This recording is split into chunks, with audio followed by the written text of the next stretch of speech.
Greetings. This is a quick response to a video titled "How Do You Know You're Speaking the Real Hebrew Vocab in Abu," which came out on August 2nd on the 666 mark account. For those who don't know, that's the official account of Tahar, the leader of GMS. To explain the background or context of that video, back on July 26th, Vocab Malone visited GMS Dallas, which are followers of Tahar based down in Texas. And during that visit, among other things, he confronted them on Lashawan Qadash, the system of Hebrew pronunciation that is endorsed by GMS and most other One West groups. And Vocab presented an argument against Lashawan Qadash, appealing to the transliteration of a statement made by Jesus in the New Testament. And he also made a passing appeal to the transliterations in the Septuagint. The point of Vocab's argument was that ancient transliterations show that ancient Hebrew had more vocalizations than is recognized by proponents of Lashawan Qadash. And I subsequently made a number of videos discussing the significance of the argument that Vocab had presented. Now, this video from Tahar, from back on August 2nd, was an attempt to respond to that. Now, regarding that response from Tahar, which we're about to look at, I'm not trying to be disrespectful here, but my honest opinion is that it was poorly argued. And yet it was receiving comments like this, quote, "What you gotta say now, Vocab," end quote, as if the video presented a definitive and powerful argument. Now, then again, I'm pretty sure that comment was left by Orion Lob, so I don't know if that's just a partisan issue. I have to wonder if Orion Lob actually believed what he wrote, if he actually thought the video was a good one, and if he did, I have to wonder if he actually understood Vocab's argument.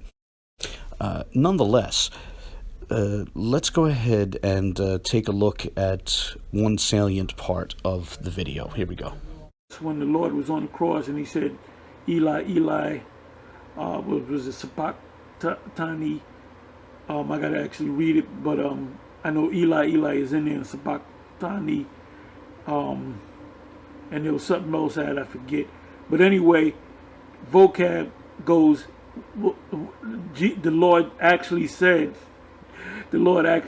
"Eli, Eli."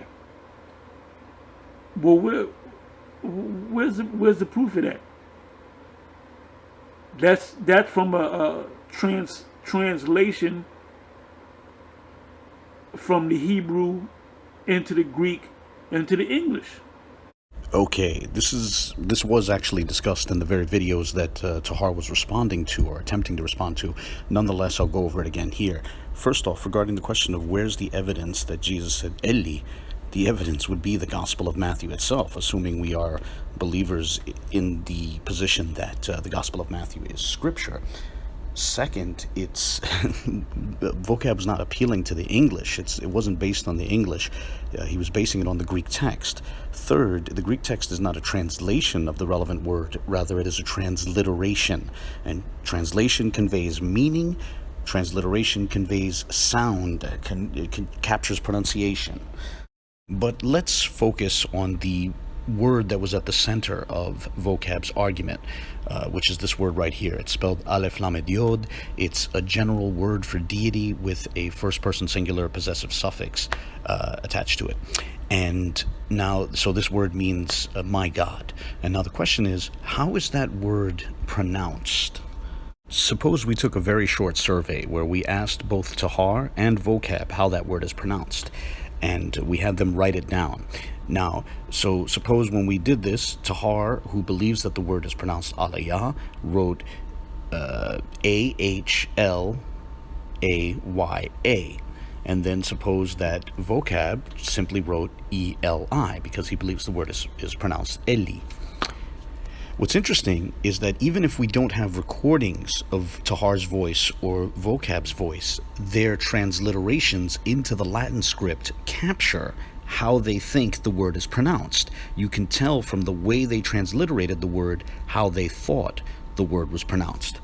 Now, just as transliterations into the Latin script capture pronunciation, so too transliterations into the Greek script capture pronunciation. Now, consider this. Hypothetically speaking, If the author of Matthew believed that the relevant word was pronounced alaya, he could have conveyed that in the Greek text, as we see on this first line here. Hypothetically speaking, he could have written alpha, lambda, alpha, iota, alpha, and that would have conveyed alaya. But that's not what he wrote. What actually appears in Matthew's text is eta, lambda, iota, which conveys the pronunciation eli.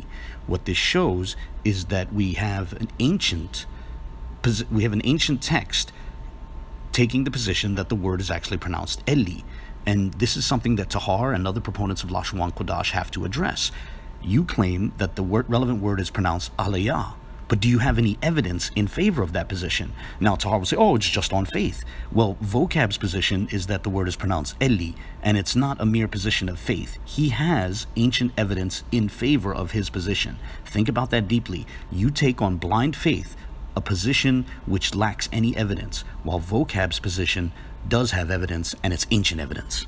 That said, let me play one more brief clip, about a 35-second clip from Tahar's video, which pretty much sums up the rest of his video.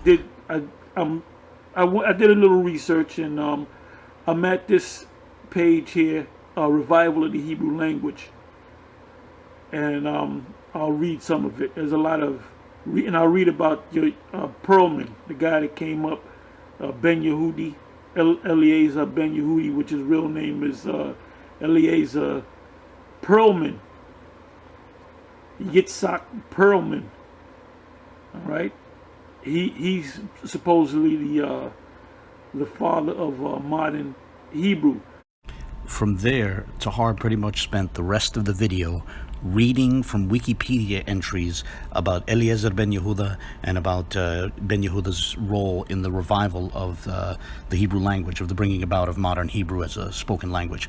And in a video that's almost half an hour long, he spends something like 25 minutes reading these Wikipedia entries about ben Yehuda, essentially attacking a straw man.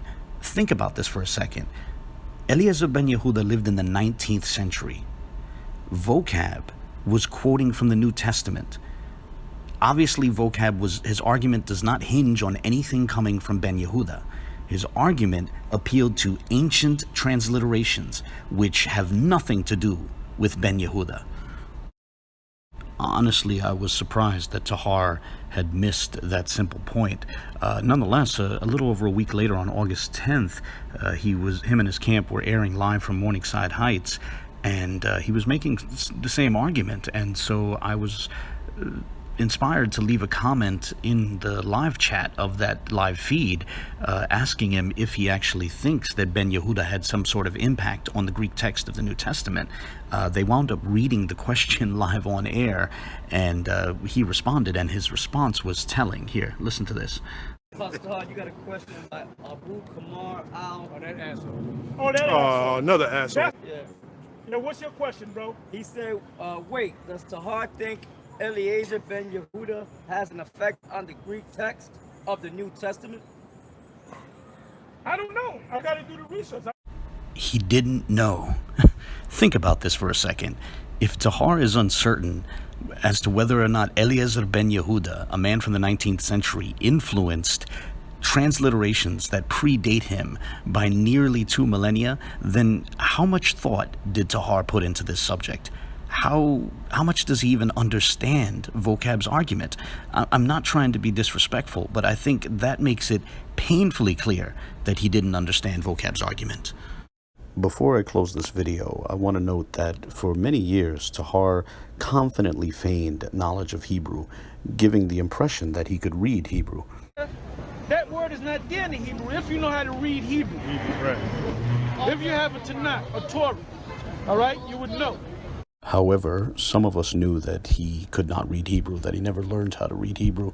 And just for an example of such, consider this video from almost exactly a year ago titled Jeremiah 14:2 Reweighed, and notice how he struggles through the text of the verse. Jeremiah 14:2 is Abala Yahawada. Abala meaning morning.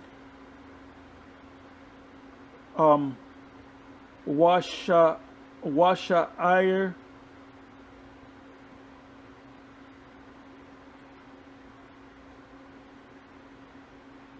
All right, wa sha'ir ya, meaning gate, and from the word sha'ir, which means gate or gates.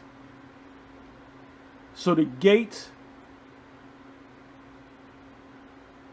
language, which is Amal, it says quada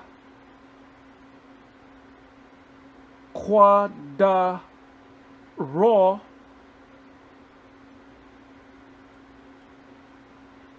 which is black, meaning when the Hebrew is H6937, quadar, which means dark.